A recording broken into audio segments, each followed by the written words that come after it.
Hey guys, Eva here. Hopefully you can hear me, see me. When you come or when you watch the replay, please say hello. My name is Eva Palakova and I am the host of this weekly show, The Freedom Chat, in our group, The Sovereign Entrepreneurs Unite. So today I want to talk about resilience, one of the 6 superpowers that I teach in my programs and that I talk about constantly. And it's one of the resilience superpower is one of the most important superpowers to develop as an entrepreneur and as a CEO of your empire. Why? Because I see so many people starting and giving up, right? And it's this constant roller coaster of going out there and pursuing your dreams and pushing through a lot, and then going through these slumps, these valleys of completely giving up or going in a slowdown where nothing is happening, clients are not coming, business is super slow, then jumping onto the next thing, the next, spaghetti on the wall, and then doing that again, right? And developing resilience kind of reverses that, where we are steadier when we keep going up instead of crashing and burning. So welcome to this stream. If you guys are here, say hi. Let me know you're here. Let me know who's watching. Unfortunately, I can't see you guys because I'm on this thing called StreamYard that makes it, unless you click that link wherever up above or below me or wherever it is, it makes it really hard to, I don't know who's watching. So that's that. But today we're talking about being unmessable with, right? That's the superpower number 6 of resilience, which also deals with how we accept feedback and how we accept difficulty when it arises. And by the way, in this group, for those of you guys who are new, welcome. In this group, we talk about all things freedom, and not just entrepreneur freedom, but obviously freedom of the mind, right? And being able to do what we love without the fear of judgment, without guilt, without shame, without attachments to outcomes and things like that. So today we're also going to address dealing with negative feedback, because that has everything to do with guilt. A little bit of, why we're here, why I think this is so important. The 6 superpowers, right, that we talk about, the resilience, freedom of expression, abundance, and so on and so forth, are, these things that we have to build as entrepreneurs to scale to 6 and 7 figures and beyond, right? But the way we build them is taking conscious action. And here's what I mean by this. I've worked with many entrepreneurs in my program. And what I discovered is that it goes 2 ways, how they build their business. There's a lot of things that show up, a lot of barriers, a lot of blocks. And the vast majority of them are not able to push through it, and they get kind of like stuck at the beginner levels. And this is why you see, I think what is like 8% make it to the 6-figure mark, right?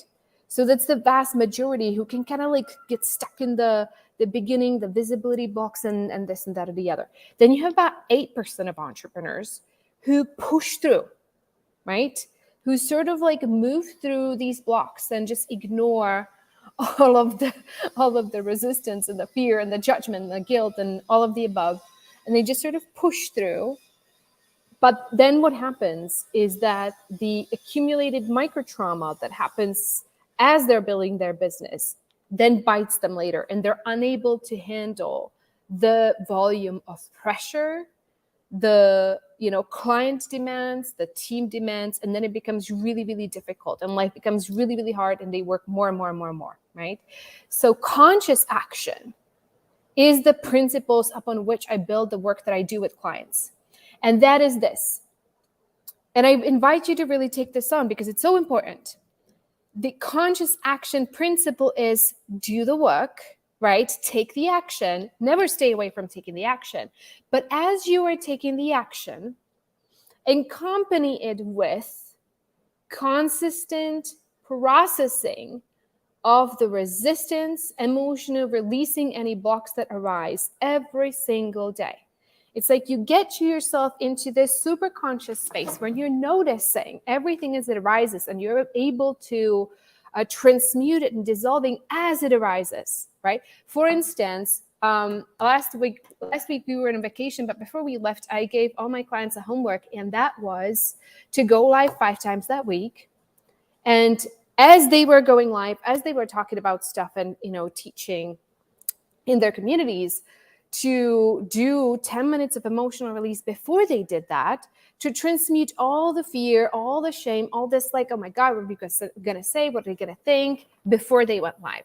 So conscious action then is taking the action, having the business building, the business building strategy and, having something that you follow, but match it with healing of any resistance and any emotional blocks that arise as you're doing it, right?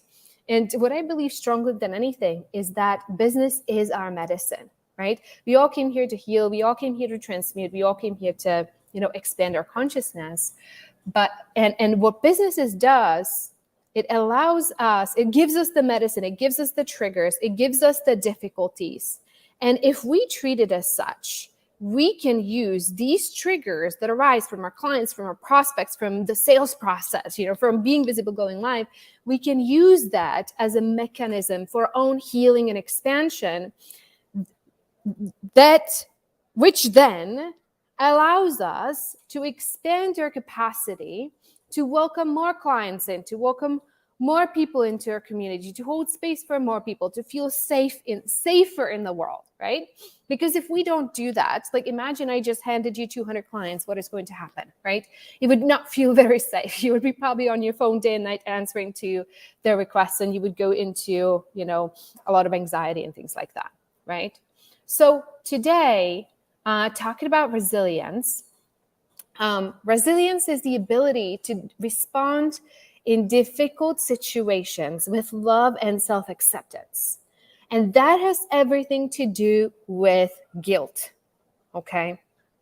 And guilt is very interesting. Yesterday with our clients, we did a whole timeline clearing with Mikey. Hope you guys know Mikey. If you guys have met him, he's absolutely amazing. He is on our team, and I hope you guys have connected with him. He's a quantum Reiki healer, and he's assisting our clients, and he's helping in this community as well.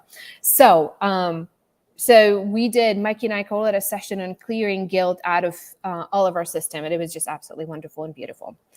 And, being able to handle guilt and transmute guilt and clear guilt out of our system, then it allows us to respond to difficult situations, to criticism, to negative feedback that will inevitably arise with ease and grace and, be able to respond versus react.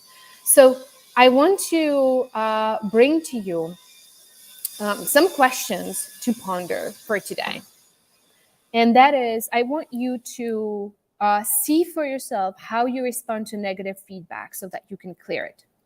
So if you're listening to this, either live or replay, I want you to think of a situation where you received negative feedback from somebody, whether it was from clients or from members of your community. Maybe you put an offer out and people didn't like it, or you invited somebody to a workshop, to an event that you're doing, and they were not happy to receive that invitation, or you shared something in social media and it didn't receive the feedback that you wanted to get, or it was outside of your business. It was something in your family, whether it's your kids or your spouse or somebody, right?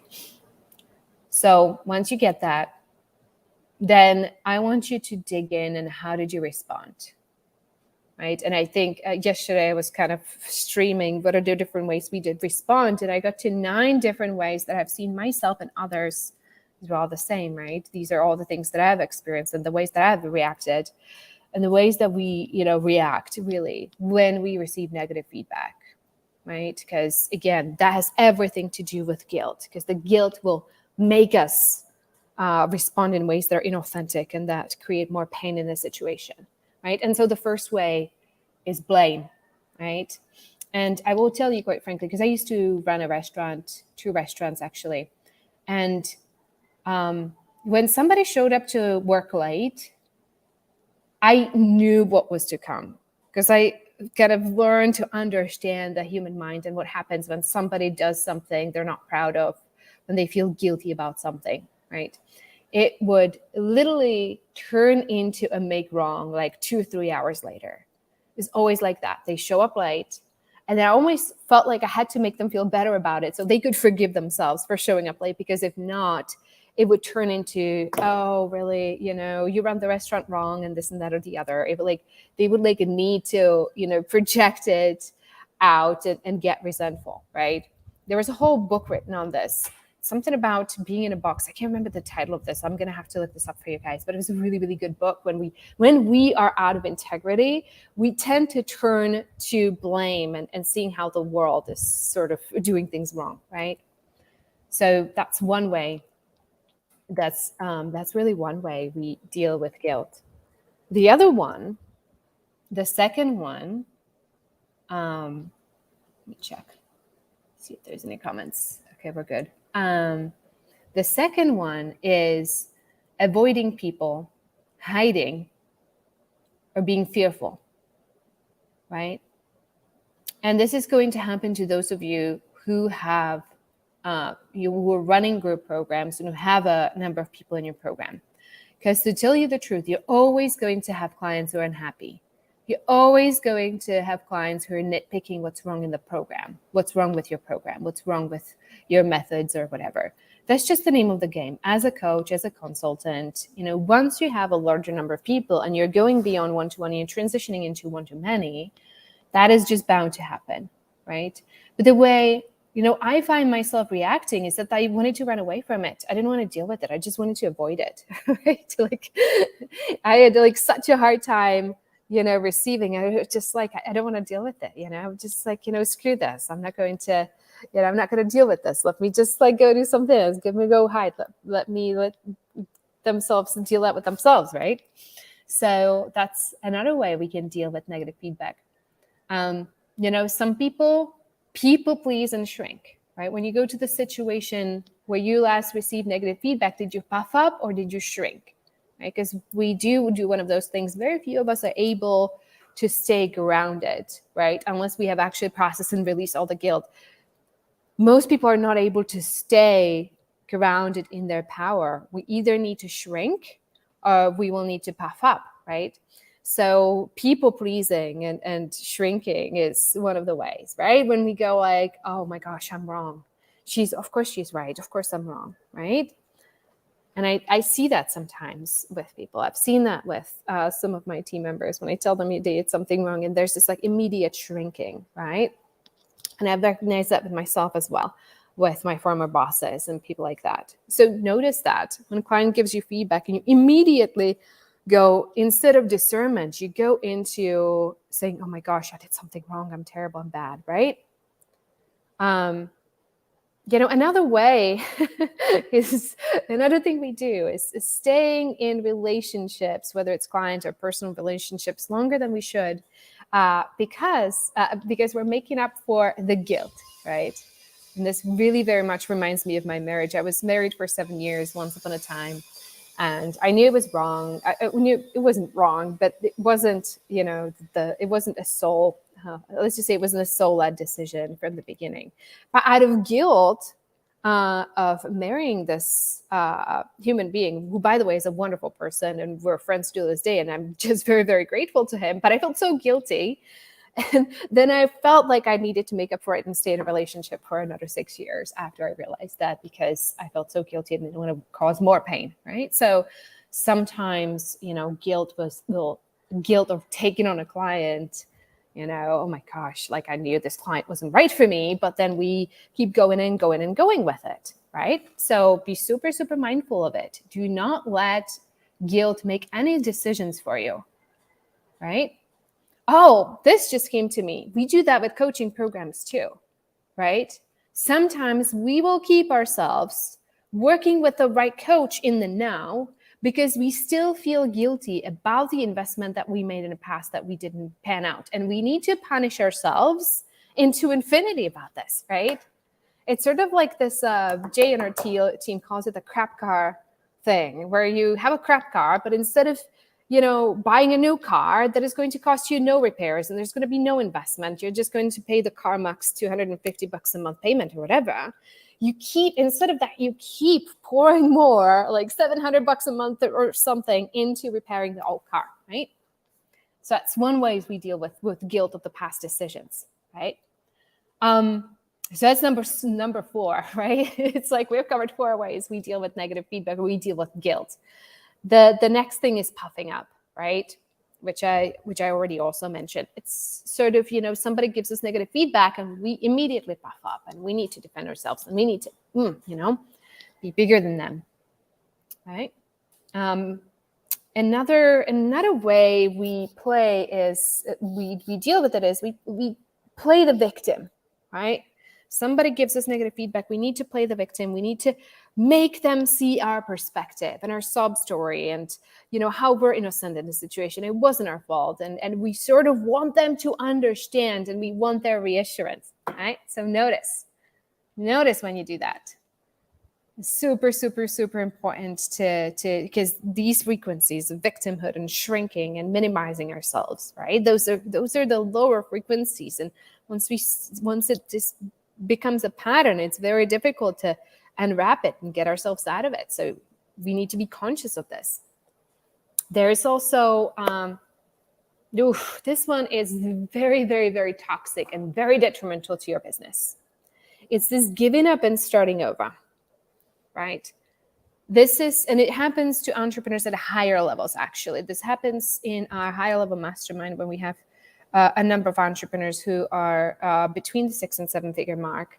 And there's when the feedback gets too much, when the community gets bigger and there starts being a percentage of clients that will like to to deliver us some negative feedback, it gets too much. And then they go into like, why am I doing this for? I don't need this anymore. I don't need to be dealing with this constant, feeling responsible for everybody else's success, right? And it happens especially to the business coaches, because as business coaches, we have some agreement to be responsible for people's results, and that includes revenue, right? And if you're a business coach, you'll probably relate to this to an extent, right? There's this never-ending battle of feeling guilty about so-and-so not achieving their revenue results, right? And that is the work for us to do, because, while we provide the space, we are not responsible for what that person does or doesn't do. We have to, we have to bring ourselves back to really being pure in our heart about wanting the transformation for them, right? So this giving up and starting over happens when it gets too much, when the pressure and the responsibility and the guilt just accumulates and we just cannot push through it and we cannot go through it. And we're just like, screw it, I'm out. I'm going to do something else, or I'm going to launch a different program, or I'm going to up-level my client, which is also an interesting conversation people are in that I've seen over and over and over. Everybody wants to up-level their client. Everybody wants a higher level client, right? which is really funny, because it does not fix the situation at all, right? Nobody wants to work with beginner entrepreneurs because, or beginner clients at the beginning of the spiritual level, because we think if we get the more evolved people, then they're not going to blame us and they're not going to be as victimized or whatever, right? So I've seen so many people be in that conversation, and it is really about our inner work in what we're attracting, right? It is not about the level of the client that we're attracting, right? So we need to be super, super, super careful with that. And in terms of client happiness or unhappiness, I will tell you it's the same across the board. We have super, super, super beginner clients that, struggle for a long time, breaking through a lot of stuff when, long time, it's months before they see the break. It's like so much that needs to heal before they are fully authentic in themselves when they go on camera, and they really feel solid about attracting their clients and, making money and all that, right? And, and the level, the difference between the super speedsters just go up and get the results, and the people who really have a lot of work to do, it's the same, right? It's literally the same. So, And this is what I've seen, right? It just seems like the holy grail. We'll just get higher level of clients. And no, it doesn't work that way. So what else? Giving up and starting over, right? Like notice when the guilt and the resistance starts going, when your mind starts going like, oh my gosh, I just want to do something else, right? Number 8, way to respond to negative feedback is catastrophic thinking. I get that a lot, and I actually get this one more with the beginner clients when they start promoting themselves, and they don't understand conversion rates quite yet, and they don't understand rejection sort of being part of the game, right? When we say, our events have 2% conversion rate, that means 98% rejection rate. What that means is rejection is to be expected, whether it's a kind rejection, sometimes not so kind rejection, okay? And many people will say, okay, I'm going to do my retreat. I'm going to do my webinar, whatever. I'm going to invite some people, some friends, and some people on Instagram that follow me and whatnot. And then they receive 1 or 2 negative reactions. It's usually from the strangers. You get some kind of negative feedback. And then it turns into, oh my gosh, nobody wants to buy from me. Nobody wants to come to my event. And I'm like, wait, who is nobody, right? How many people did you actually talk to, right? Until you talk to 30, 40, 50 people, and they all say no to you, and you have done the work to listen to them about what's missing in your program, why they're not ready to say yes yet, and really doing the market research, gathering the information, listening to their pain points, practicing your sales call, practicing your, communication. Until you have done that, you cannot just say nobody wants to buy from me. You cannot just say that, right? You need a statistically significant group.